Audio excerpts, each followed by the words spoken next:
Have you ever been really, really in love with someone, where your every waking thought is concentrated solely on them, and the time when you're not with them feels like an eternity counting down the minutes?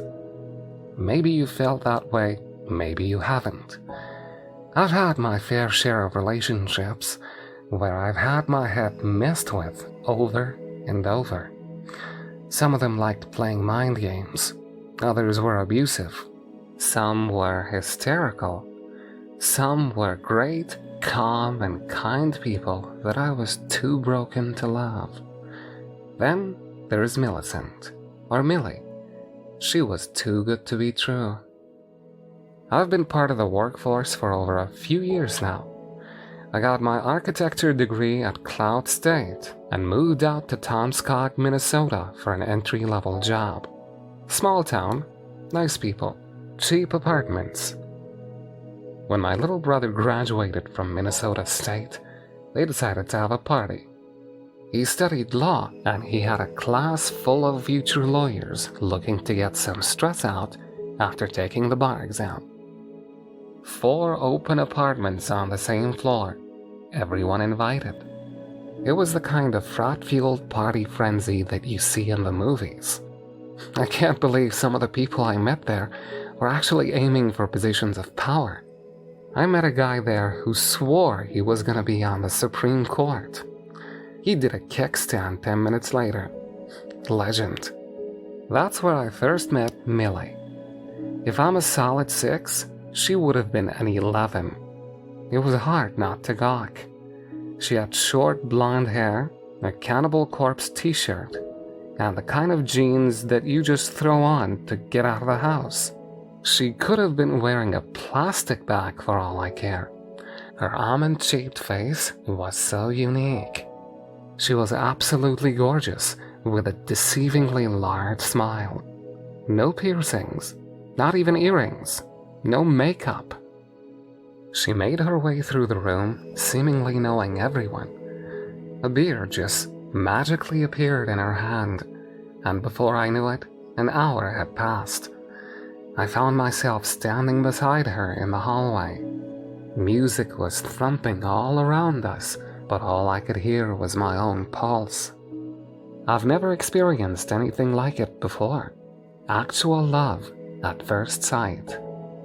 You don't look like a lawyer. You a +1? I'm here with my brother. Is he the one slamming fisherman shots, chatting up Kate in the kitchen? Allegedly.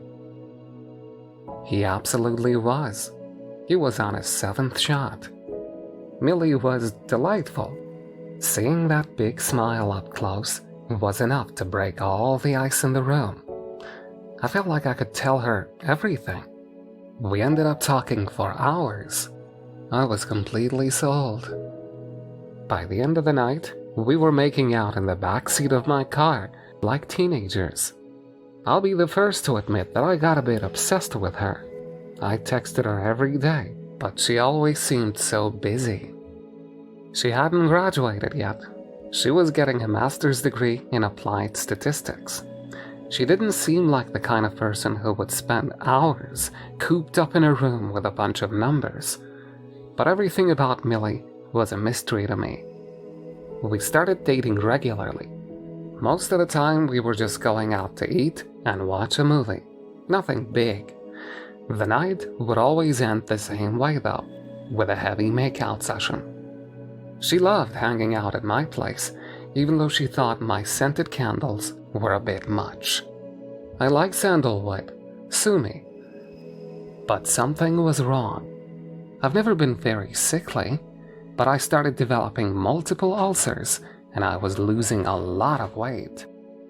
I've always had a bit of a frail physique, so losing more weight was dangerous. I could barely make it out of bed some days, and I remember once just sitting with a plate of spaghetti in front of me and trying to force myself to eat. It was too painful. I used to love pasta, but at that moment, it looked like I'd opened a can of worms. Of course, when I told Millie about it, she would always come right over. She took care of me for days at a time, helped me cook, clean, make the bed, pretty much everything. She used to bring over this delicious yogurt that made me feel like an actual human for a while. We'd cuddle up and watch Friends for hours on end, and of course, plenty of making out. That goes without saying. But things just got worse. It got to the point where I had to be hospitalized and put on intravenous drip, as my body seemed unable to keep food down. My parents drove up to see me. All I could think about was Millie, and how worried she'd be. Oddly enough, she didn't come see me, despite me texting her about it. The doctor told me about a serious vitamin B deficiency. I was given plenty of pills and a strict dietary regimen. I'd be back on my feet and ready to get back to work in a couple of days, he promised. He also told me I had to stop smoking, or I would develop a serious emphysema. When I told him I didn't smoke, he just shook his head in disbelief. I was given some prescription painkillers. The day I was let out of the hospital, I met Millie in the parking lot. She seemed surprised that my brother was there with me, and the two of them met for the first time. It was an awkward meeting on both sides. No more than a hey, that was it. Later that night, I called him about it. Millie had gone home for the night, but she promised she'd be back after class the following day. My brother hadn't seen us together before, so I figured he was just surprised. I'm happy for you, but she's bad news. You're just jealous. I laughed. No, she has a reputation. Come on. I'm telling you, she's weird. She only dates sick guys. Apparently she had dated 3 guys who were all very sick. 2 of them had to move out of state for special treatment. The 3rd moved back with his parents for long-term care. The next time Millie came back to my place, we ended up making out in the bedroom. I couldn't shake the idea that she was dating me for a reason. I noticed I was having a hard time opening my eyes or pushing her away. I was so occupied with those loving little kisses. Finally, I forced myself away to get a good look at her. I kind of wish I hadn't. Suddenly, we stopped kissing, and I opened my eyes. There was something wrong with her. Her eyes seemed larger, and her pupils were so dilated her eyes looked black. There was an odd shape to them, similar to that of a frog. It was as if she was looking straight through me. Her mouth was round, leech-like, framed by her stretched pillowy lips. Her teeth were longer and serrated. Her neck seemed elongated to the length of my forearm. We weren't actually tenderly kissing. She was holding me down. She had wrapped her legs around me like a tick and dug her spiky fingers into my back. A thin stretch of black smoke rose from her nose. It dawned on me. We had never just kissed or made out. She'd done this to me 100 times. She would lull me into this hypnotic state and then just literally suck the life out of me like a leech. She would blow white smoke into my lungs and then inhale black smoke back into herself. We would lie there, her breathing through my body for hours. I wouldn't remember anything but a pleasant night with a pretty girl, as my body was flooded with hormones and adrenaline, drained of whatever she needed from me. The painkillers must have made it easier for me to wake up. I had woken up like this before, briefly, and every time she would just clamp down and make me forget again. Millie was inches away from my face. She held me down, but I managed to free my arm. I pushed my hand against her face. She shrieked. Not a scream, but a weird shriek. She was inhaling air through what sounded like 3 different windpipes, making a flute-like reverse yell. I was coughing up black smoke, and she tried to suckle up every puff. I managed to roll over, but she clung to me like a backpack. I felt that round mouth trying to attach to me, but I was moving too much. She was surprisingly light, but far stronger than me. I could feel her arms and legs around me, clinging. She had 4 other limbs, long bone-like appendages, shiny from some kind of grease. She lifted us off the floor, her arms and legs holding me like a cocoon. The round mouth got a hold of my neck, and for a split second, we were back on the bed making out. Tender kisses and sweet whispers. But we weren't. I was being flooded with hormones, my head dipping in and out of consciousness. As I coughed up the final puff of black smoke, I felt my mind clearing. With my free arm, I grabbed the candle lighter on my nightstand. Maybe she didn't actually care about the scented candles so much as the lighter. I twisted my arm in a weird angle and turned on the lighter. I set her signature Cannibal Corpse t-shirt on fire. She let go and fumbled away. She tore off her shirt, and I could finally see her for what she really looked like. This wasn't the girl I'd seen at the party. Her face was longer and smoother. Her midriff was thin, stretchy, and ripped like an earthworm. Her entire body vibrated with every shallow breath.